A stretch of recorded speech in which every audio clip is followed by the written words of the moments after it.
What's up, everybody? Thanks as always for supporting the show. It would mean a lot to me if you would take a second to scroll down and hit that subscribe button to the Hoops Tonight YouTube channel, and then follow me on social media on TikTok, Instagram, and Twitter so you guys don't miss any of our content over the course of this season. All right, let's talk some basketball. All right, number 19, the Los Angeles Clippers. Quick recap of their offseason. They lost BJ Boston, Moussa Diabate, Paul George, Mason Plumlee, Daniel Tice, and Russell Westbrook. They added Mo Bamba. He's a stretch five, really good above the break shooter, but kind of a mixed bag everywhere else. Nick Batum was one of my favorite 3-and-D guys in the league. Really good mobility and length to defend guards. Chris Dunn, one of the best guard defenders in the league. Derek Jones, a guy who just had a phenomenal postseason run as a perimeter defender. You can kind of pick up the theme here. A lot of good perimeter defenders in Los Angeles playing for the Clippers. We're going to get more into that in a minute.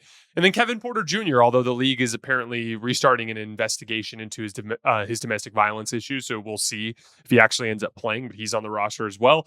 Their depth chart going into next year, James Harden, Norman Powell, Terrence Mann, Bones Highland, Chris Dunn, Josh Primo, and Kevin Porter Jr. at guard. At forward, Kawhi Leonard, PJ Tucker, Derek Jones Jr., Nick Batum, Amir Coffey, and Kobe Brown. And then at center, Ivica Zubac, Kai Jones, and Mo Bamba. My guess is that their starting lineup is almost certainly going to include James Harden, Terrence Mann, Kawhi Leonard, and Ivica Zubac. It really just comes down to who you're going to play at the 3. And I look at two options there, either Nick Batum or Derek Jones. Derek Jones, I think, is a little bit better and more versatile defensively. I think Nick Batum is a better shooter and closeout attacker. So it's going to really just be about, if Kawhi Leonard's just really, really damn healthy and Terrence Mann is kicking ass at the point of attack, maybe Ty Lue leans more towards shooting and closeout attacking at that position. But if they're struggling on defense, or if they want to keep Kawhi off ball as much as possible to save his legs, maybe they end up going with Derek Jones.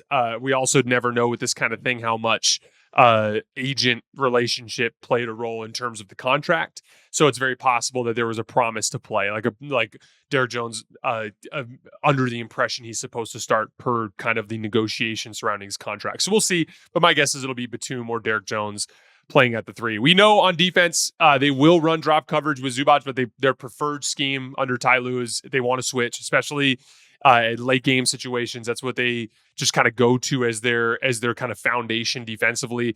They're really, really athletic on the perimeter, not at the forward position, like the big forwards, but like guys who are going to be guarding opposing 2s and 3s. You're not going to find many better defensive cores than what the Clippers have. Terrence Mann, really good. Chris Dunn, really good. Derek Jones, really good. Nick Batum, really good. They're going to get after the basketball. They're going to defend well at the point of attack. And that, I think, is going to allow them to be competitive over the course of the regular season. And that really is my main takeaway on the Clippers heading into this year. I think this is going to be a really good regular season team. They're younger and more athletic than you'd think. Like, their shot creators are older. Like, James Harden's older. Obviously, Kawhi Leonard's older. Norman Powell as like a closeout attacker shooter. He's older. He's 31 now. PJ Tucker's obviously really old, but all the other role players are relatively young. Like, there's a lot of guys in their mid to late 20s that are really good athletes on this roster. And when you combine that with, I still think, we have our question marks surrounding Kawhi and James Harden in the playoffs, right? Like, will James Harden be able to get separation and get to his shot against an elite defense for multiple rounds? Like, we know how that story goes. Will Kawhi Leonard's knee hold up? We know how that story goes. However, James Harden is still one of the best regular season offensive engines in the league. He averaged 17 points, 5 rebounds, and 9 assists a game last year. You know how many players averaged at least 16 points and 8 assists in the entire NBA last year? 10 guys, and Harden was one of them, while playing alongside 2 other ball-dominant stars, right? So, like, really impressive season there. His shot creation numbers were incredible. He was an 87th percentile pick-and-roll player, 86th percentile ISO player, both right around 1.1 points per possession, which is really good. So, like, I can count on James Harden, as long as he's healthy and on the floor, to be a really good regular season shot creator. That's going to help you set a high floor for the offensive end of the floor, right? Kawhi Leonard, we know he has his health issues, but aside from the year he missed the entire season, he plays 50 games at least. Like, you're probably going to get 50 games from Kawhi at about near MVP level, right? So like with those two guys kind of raising the offensive floor and just all of the quick, feisty perimeter defenders that they have, I think that's just going to lead to a high regular season output. And so again, whatever your issues are for with this team in the postseason, they're going to be a good regular season team in my opinion. They have depth of talent, like we talked about. They've got shot creation. As far as aggregate offensive skill, that other these pieces that we talked about at the beginning of the show, without Paul George, I'm a little worried about their shooting, but not so much with their like main players. It's more of a depth thing. I think like if guys miss time in the regular season, they could be a little bit light on shooting. But then there's also multiple ways to provide spacing. Like you can provide spacing driving closeouts too. Derrick Jones Jr. last year had a season where the shooting was somewhat inconsistent, but he was really good at like driving the slot. So like he'd catch on the wing. And again, there are a lot of like these baked in driving lanes in basketball, right? Like if you're on the left wing and the ball's on the right wing and your defender's kind of towards the midline and James Harden just throws a swing pass to Derrick Jones and he immediately catches and rips to the left, there's a baked in driving lane there because his defender is sitting on his right shoulder, like in the lane and closing out that way. And so Derrick Jones provided spacing that way. So like, I'm not super worried about it, but I wouldn't say it's a strength on this team. They have a strong base defensive scheme, and the one knock I really have on them is their defensive versatility. This has been a consistent issue for the Clippers over the years. Whenever they do end up switching, teams start to hunt their centers. When they start to go small, they're not nearly big enough in terms of the overall aggregate size of their lineup. So, like, I'm not a big fan of the defensive versatility of this unit, but that's more of a playoff issue anyway. So, not a perfect team by any stretch. But like without Paul George, there's not really a championship ceiling there. But I think they have a really strong regular season foundation. And I actually think they have a solid chance, even as a team that doesn't really have a chance to win the title. I think they have a solid chance to like stay out of the play-in. Like if you told me the Clippers finished with the 5 seed this year, I would not be shocked just with the sheer amount of regular season kind of engine type of talent that they have. All right, last team for today. Number 18, the Miami Heat, a team that is more or less the same type of team they've been for the last few years, but we're going to talk about them a little bit. Offseason recap, they lost Caleb Martin. They lost Patty Mills, Orlando Robinson, and DeLon Wright. They added Alec Burks, who just came off of a nice little bench run with the New York Knicks in the postseason. Josh Christopher, Kel'el Ware, a super athletic stretch 5 out of Indiana. And then just even though these guys may not play a lot this year, I want to shout out a couple of Arizona guys. I'm a Tucson guy. So Pella Larson and Kashad Johnson, 2 guys I really liked watching with Arizona, are on the team, at least for training camp. Depth chart at guard, Tyler Herro, Terry Rozier, Josh Richardson, Alec Burks, Pella Larson. At forward, Jimmy Butler, Duncan Robinson, Haywood Highsmith, Jaime Jaquez Jr. Shout out Jaime. We did that interview earlier this summer. Nikola Jovic, Keyshawn Johnson, Bam Adebayo, Kevin Love, Kel'el Ware, and Thomas Bryant are your centers. So hard to know what to make of this team after last year. On the one hand, Jimmy gets hurt, right? So you can't take too much from the playoff run. And they stole a game in Boston, classic Miami Heat fashion, right? Just grind it out. But on the other hand, according to Cleaning the Glass, their core 4 guys, Terry Rozier, Tyler Herro, Jimmy Butler, and Bam Adebayo, they played together 241 possessions last year, so roughly 2 games-ish. In 241 possessions, they got outscored by 2.1 points per 100 possessions, according to Cleaning the Glass. That's bad on both ends.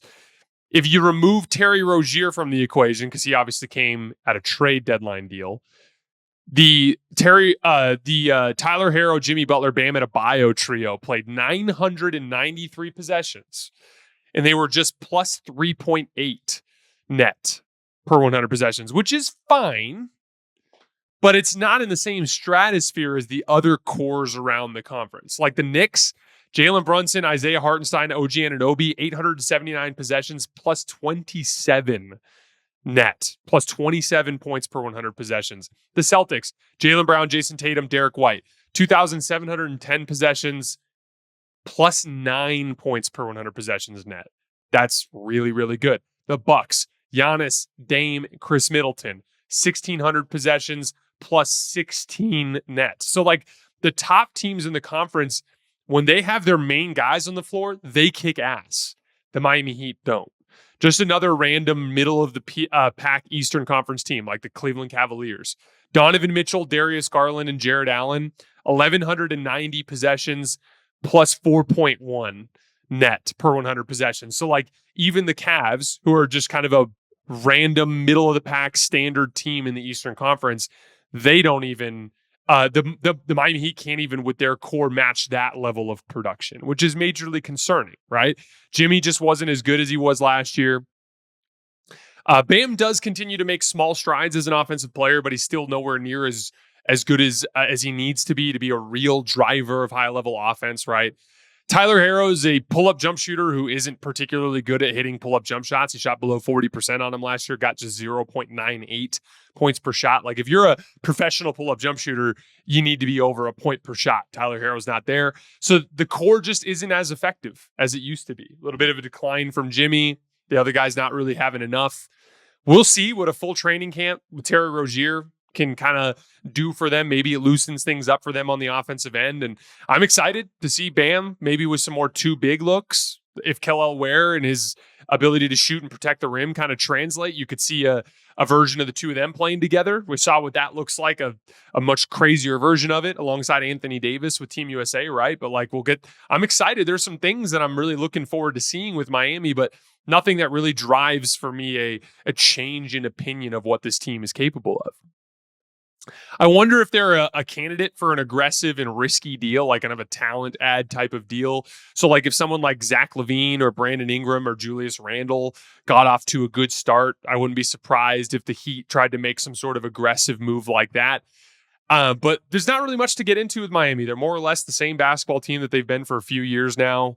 The one real piece of optimism, like if I was trying to like talk myself into a more aggressive Miami take, what I'd say is last year they were 5th in defense, and now you're getting a full training camp to try to incorporate Terry Rozier, which will hopefully add more offensive upside. And then the last piece of optimism is Jimmy Butler. He had a bad year last year, down the board. His numbers were down. He got hurt, missed the playoffs, and he's also more or less in a contract year, right? So like maybe you just get this big, like fuck you bounce back season from Jimmy Butler, and maybe that could turn things around.